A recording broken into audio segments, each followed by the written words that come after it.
আমন্ত্রণ দীপ্ত সংবাদে আপনাদের সঙ্গে রয়েছি আমি শারমিন নিপা। চালুর 2 বছরে পদ্মা সেতু থেকে টোল আদায় হয়েছে ১,৬৪৮ কোটি টাকার বেশি। এই সময় সেতু দিয়ে ১,২৭ লাখ যানবাহন চলাচল করেছে। তবে পদ্মা সেতু থেকে কাঙ্ক্ষিত আয় আসলেও দক্ষিণাঞ্চলে আশানুরূপ বিনিয়োগ না হওয়ায় সেতুর পুরোপুরি সুফল মিলছে না বলে মনে করেন বিশ্লেষকরা। প্রমত্তা পদ্মার বুকে স্বপ্নের পদ্মা সেতু চালুর 2 বছর পূর্ণ হয় মঙ্গলবার। ৩২,৬০৫ কোটি টাকা খরচে নির্মিত এই সেতুর কারণে সুফল ভোগ করছে দেশের দক্ষিণ পশ্চিমাঞ্চলের ২১ জেলার ৩ কোটি মানুষ।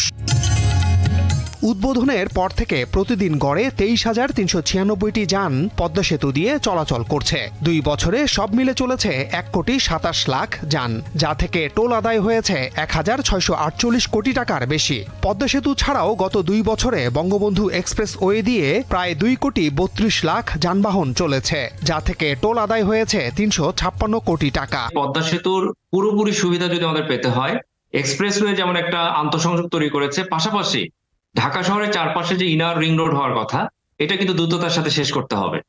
পাশাপাশি ভাঙ্গা থেকে খুলনা, ভাঙ্গা থেকে বরিশাল বা ভাঙ্গা থেকে ফরিদপুর, এই যে আমাদের আন্তঃসংযোগ যে সড়কগুলি আছে, সেটা কিন্তু 4 লেন বা 6 লেনে রূপান্তর করতে হবে। পদ্মা সেতু ঘিরে দেশের দক্ষিণ পশ্চিমাঞ্চলে ব্যাপক বিনিয়োগের সম্ভাবনা থাকলেও তা দেখা যায়নি। মাত্র 11টি ছোট ও মাঝারি শিল্প গড়ে উঠেছে, যেখানে বিনিয়োগ হয়েছে মাত্র 60 কোটি টাকা। সেখানে গ্যাস, পানি, বিদ্যুৎ এই সরবরাহগুলি যখন আমরা দ্রুততার সাথে করতে পারবো, তখন দেখা যাবে বিনিয়োগটা, বিশেষ করে ফরেন ডিরেক্ট ইনভেস্টমেন্টের যে কথাটা বলা হয়, সেই ইনভেস্টমেন্টটা তখন আসবে। শুধুমাত্র যাতায়াতের করিডোর না, এটা একটা অর্থনৈতিক করিডোরে রূপান্তরিত হওয়ার যে একটা উদ্দেশ্য, সেই উদ্দেশ্যটা কিন্তু তখনই আসলে আমরা পূরণ করতে পারবো। সেতুমন্ত্রী জানান, সরকারের অর্থ বিভাগের সাথে সেতু কর্তৃপক্ষের ঋণ চুক্তি অনুযায়ী এরই মধ্যে 6 কিস্তিতে 948 কোটি টাকা পরিশোধ করা হয়েছে। 27 জুন সপ্তম ও অষ্টম কিস্তি পরিশোধ করা হবে। 314 কোটি টাকা হচ্ছে গণভবনে মাননীয় প্রধানমন্ত্রীর মাধ্যমে অর্থ বিভাগকে হস্তান্তর করা হবে। মাহমুদ শাওন, দীপ্ত সংবাদ, ঢাকা। একের পর এক বিতর্কের জন্ম দেয়া চিত্রনায়িকা পরিমণির সঙ্গে জড়িয়ে এবার চাকরি হারাতে যাচ্ছেন অতিরিক্ত পুলিশ সুপার গোলাম সাকলায়েন। তাকে বাধ্যতামূলক অবসরে পাঠানোর প্রাথমিক সিদ্ধান্ত নিয়েছে স্বরাষ্ট্র মন্ত্রণালয়। সাকলায়েনের বিরুদ্ধে অভিযোগ, পরিমণির সঙ্গে তার বিবাহ বহির্ভূত অনৈতিক সম্পর্ক ছিল। এদিকে ব্যবসায়ী নাসির উদ্দিন মাহমুদের করা হত্যা চেষ্টা মামলায় মঙ্গলবার জামিন পেয়েছেন পরিমণি। সামাজিক যোগাযোগ মাধ্যমে পরিমণির নতুন status, bye bye Russell's viper, welcome Pori Moni. এর অর্থ তিনি নিজেই হয়তো ভালো জানেন, কিন্তু পরিমণির সঙ্গে অবৈধ সম্পর্কে জড়িয়ে এবার চাকরি হারাতে বসেছেন এক পুলিশ সদস্য।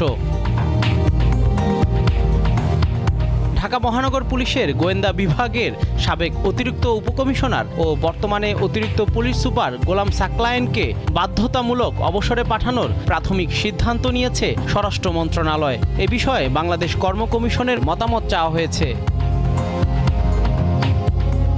অভিযোগ রয়েছে, পরিমণির সঙ্গে এক সন্তানের জনক সাকলায়েনের বিবাহ বহির্ভূত অনৈতিক সম্পর্ক ছিল। সাকলায়েন পরিমণির বাসায় গিয়ে থাকতেন, আবার সাকলায়েনের স্ত্রী বাসা না থাকলে পরিমণি গিয়ে রাত্রি যাপন করতেন। 2021 সালে বোট ক্লাবের ঘটনার পর পরিমণিকে ধর্ষণ চেষ্টা ও শারীরিক নির্যাতন করা হয়েছে বলে অভিযোগ তোলা হয়। এ ব্যাপারে মামলা হয়। এরপর পরিমণিকে গোয়েন্দা কার্যালয়ে ডেকে জিজ্ঞাসাবাদ করা হয়। আর ওই সময়ে ডিবির গুলশান বিভাগের অতিরিক্ত উপকমিশনার গোলাম সাকলায়েনের সঙ্গে পরিচয় হয় এই অভিনেত্রীর। এদিকে সাভারের বোট ক্লাবে গিয়ে মদ পানের পর ভাঙচুর ও মারধরের ঘটনায় ক্লাবের পরিচালক ব্যবসায়ী নাসির উদ্দিন মাহমুদের দায়ের করা মামলায় জামিন পেয়েছেন চিত্রনায়িকা পরিমণি ও তার costume designer Junaid Baghdadi Jimmy. ঢাকার সিনিয়র জুডিশিয়াল ম্যাজিস্ট্রেট তাদের জামিন মঞ্জুর করেন। জহিরুল মোহসান, দীপ্ত সংবাদ, ঢাকা। লাইনের ত্রুটির কারণে ময়মনসিংহ ও নেত্রকোনায় তিতাসের গ্যাস সরবরাহ অনির্দিষ্ট সময়ের জন্য বন্ধ রয়েছে। সোমবার রাত 11টা থেকে গ্যাস পাচ্ছেন না ময়মনসিংহ ও নেত্রকোনার গ্রাহকরা। সকালে ত্রিশালের নারায়ণপুর গ্রামে ঢাকা ময়মনসিংহ সঞ্চালন পাইপ ক্ষতিগ্রস্ত হয়। একটি বেসরকারি প্রতিষ্ঠান ভবন নির্মাণ কাজের পাইলিং করতে গেলে গ্যাস লাইনে আঘাত লাগে। এতে ছিদ্র দিয়ে গ্যাস বের হয়ে যাওয়ায় রাত থেকে 2 জেলায় গ্যাস সরবরাহ বন্ধ হয়ে যায়।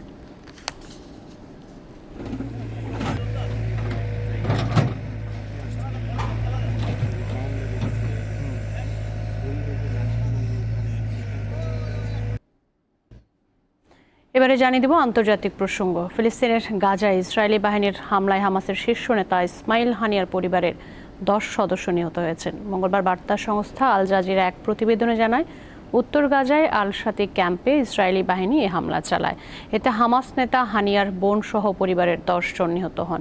তবে এ বিষয়ে ইসরায়েলি সামরিক বাহিনীর পক্ষ থেকে তাৎক্ষণিক কোনো মন্তব্য পাওয়া যায়নি।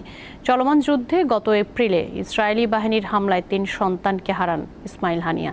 এদিকে আবারও ত্রাণের জন্য দাঁড়িয়ে থাকা গাজাবাসীর ওপর হামলা চালিয়েছে ইসরায়েলি বাহিনী। এতে প্রাণ গেছে 11 বেসামরিক নাগরিকের।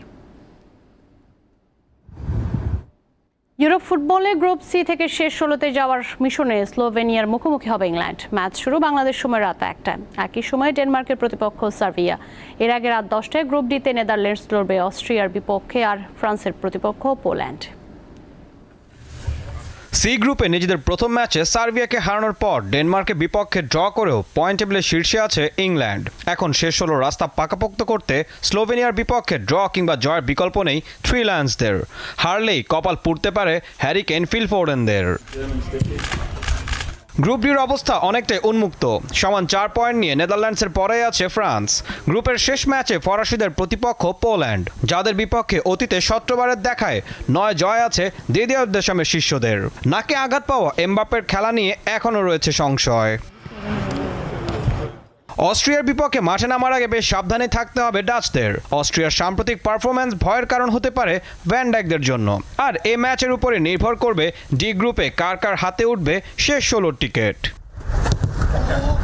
ঈশান হাসান, দীপ্ত স্পোর্টস। দর্শক, এই ছিল এখনকার মতো আমাদের পরবর্তী সংবাদ রাত 11টায় দেখার আমন্ত্রণ রইল। আরও তথ্য বিনোদনের খবর পেতে যুক্ত থাকুন দীপ্ত টিভির ডিজিটাল প্ল্যাটফর্মগুলোতে। ধন্যবাদ সকলকে এতক্ষণ সঙ্গে থাকবার জন্য।